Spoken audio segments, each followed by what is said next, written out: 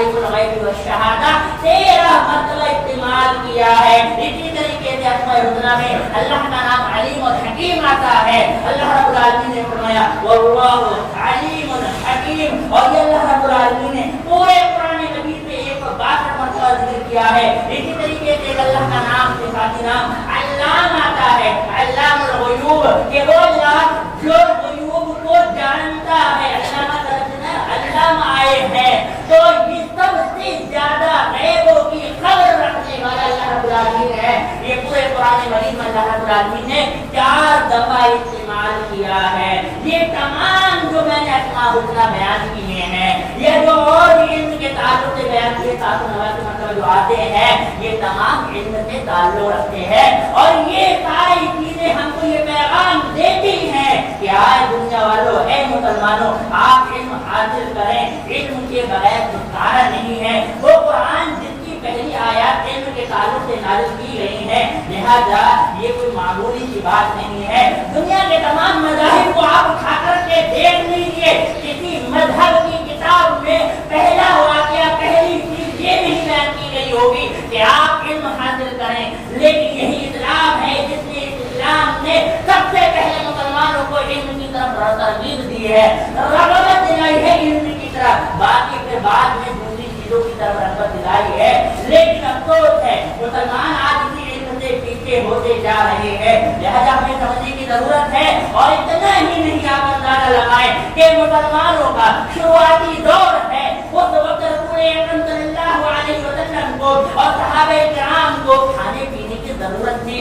آپ نے سنا ہوگا کہ رسول اکرم صلی اللہ علیہ وسلم کے گھر میں 2 مرتبہ 2 مہینے کھانا نہیں پکتا تھا, چولہا نہیں جلتا تھا, کھانے کی قلت تھی, کپڑوں کی قلت تھی. رسول اکرم صلی اللہ علیہ وسلم اپنے کپڑوں کو پیوند لگا کر کے پہنا کرتے تھے, کوئی نیا کپڑا نہیں پہنتے تھے. جب کپڑے نہیں تھے تبھی تو ایسا کیا کرتے تھے, لہذا کپڑے کی ضرورت تھی. ازواج مطہرات نے رسول اکرم صلی اللہ علیہ وسلم سے شکایت کی اور کہا کہ اے اللہ کے رسول صلی اللہ علیہ وسلم, آپ ہم کو جو کھلاتے ہیں یہ ہماری معمول کے مطابق نہیں ہے, یعنی ہمارے اتنا ہو نہیں پا رہا ہے. لیکن پھر بھی اتنا سب کچھ ہونے کے باوجود بھی رسول اکرم صلی اللہ علیہ وسلم کو اللہ رب العالمین نے کوئی دعا کرنے کا حکم نہیں دیا.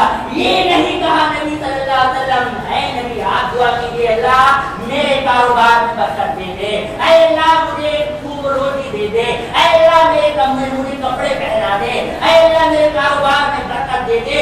کوئی بھی دعا کا حکم نہیں دیا.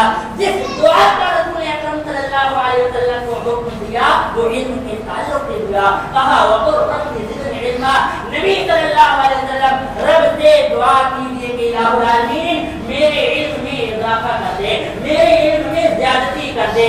لہذا نہ کپڑے کی قلت ہے, کپڑے کے بارے میں ہے, کھانے کی قلت تھی, کھانے کے بارے میں اللہ حکم دے سکتا تھا نہیں, لیکن جو دیا وہ علم کے تعلق سے دیا. لہذا یہ سمجھنے کی ضرورت ہے مسلمانوں کہ اللہ کے رسول صلی اللہ علیہ وسلم کو سب سے پہلے جو حکم دیا گیا وہ علم کے تعلق سے. یہی علم ہے کہ جس کے ذریعہ سے آپ اعلیٰ مقامات حاصل کریں گے. یہی علم ہے جس کے ذریعہ سے صحابہ کرام جو کچھ بھی نہیں جانتے تھے, جن کا زمانے جاہلیت سے تعبیر کیا گیا, جب انہوں نے قرآن اور حدیث کی تعلیم کو حاصل کیا تو یہی وہ لوگ ہیں, یہی وہ صحابہ کرام ہیں جنہوں نے کیسر و کسریٰ کو اور روم اور جیسے دوسرے بڑے بڑے سلطنت کو بھی فتح کیا ہے. وہ علم کی بنیاد پر ہی فتح کیا ہے. لوگ مذاق اڑایا کرتے تھے. رسول اکرم صلی اللہ علیہ وسلم نے جب صحابہ کرام کو یہ خوشخبری سنائی اور کہا کہ ایک زمانہ ایسا آئے گا کہ آپ کیسر و کسریٰ کو فتح کریں گے. اس وقت کی سپر پاور امریکہ سپر پاور ہے. ایسی ہی اس وقت کا دور ایسا دور تھا کہ صحابہ کرام کو یہ خوشخبریاں سنائی کہ آپ کے ہاتھوں میں سونے ہوں گے, آپ اس ملک کو فتح کریں گے. مکہ کے لوگ آئے ہیں بڑائی اس ملک کو ایسے فتح کر پائیں گے, لیکن انہوں نے خود اپنی آنکھوں سے دیکھا کہ صحابہ کرام نے اس کو فتح کیا. اور یہی فتح جو کیا ہے, جو سپر پاور ملکوں کو حاصل کیا ہے, وہ علم کی بنیاد پر حاصل کیا ہے, یقین کی بنیاد پر حاصل کیا ہے, اللہ رب العالمین پر بھروسہ کرنے کی بنیاد پر ہی کیا ہے. لہذا رسول اکرم صلی اللہ علیہ وسلم خود رسول اللہ رب العالمین کی دعا کرتے اور کہتے اللہم انی اسألك علما نافعا ورزقا طيبا وشفاء من كل داء. الہ العالمین میں تجھ سے ایسے علم کی دعا کر رہا ہوں جو علم مجھ کو فائدہ پہنچائے، جو علم دنیا والوں کو فائدہ پہنچائے. ایسا علم کی دعا نہیں کر رہا ہوں جو مجھ کو فائدہ دے، دنیا والوں کو فائدہ نہ پہنچائے. ایسا علم مجھ کو مت دینا. اللہم انی اعوذ بک من علم لا ينفع. الہ العالمین میں تجھ سے پناہ مانگ رہا ہوں ایسے علم کی جو مجھ کو فائدہ نہ پہنچائے. لہذا کہا اللہم انی اسألک علما نافعا ورزقا طیبا وشفاء من کل داء. میں تجھ سے سوال کر رہا ہوں تو مجھ کو حلال روزی عطا فرما. میں تجھ سے سوال کر رہا ہوں کہ اے الہ العالمین مجھے بیماریوں سے بچا دے اور مجھے ایسی یعنی بیماریوں سے بچا اور مجھے جو دوا دے اس دوا میں جو میں دوا استعمال کروں اس دوا میں الہ العالمین مجھے شفا دے دے. لہذا یہ رسول اکرم صلی اللہ علیہ وسلم اللہ رب العالمین سے دعا کرتے تھے. لہذا مسلمانوں کو سمجھنے کی ضرورت ہے ہم ایک وقت بھوکا رہ لے کر اپنے بچوں کو تعلیم دے. ہم جہاں کھا رہے ہیں، جہاں 400-500 روپے خرچ کر رہے ہیں، وہیں اپنے بچوں پر 100-200 روپے 300 روپے خرچ کر کے جو کہ ہمارے گھر کا ہر ایک انسان کے ایک معمولی سے انسان اور ایک معمولی سے مسلمان کے گھر کا خرچ روزانہ کا 500 روپے تو ہے ہی معمولی کا.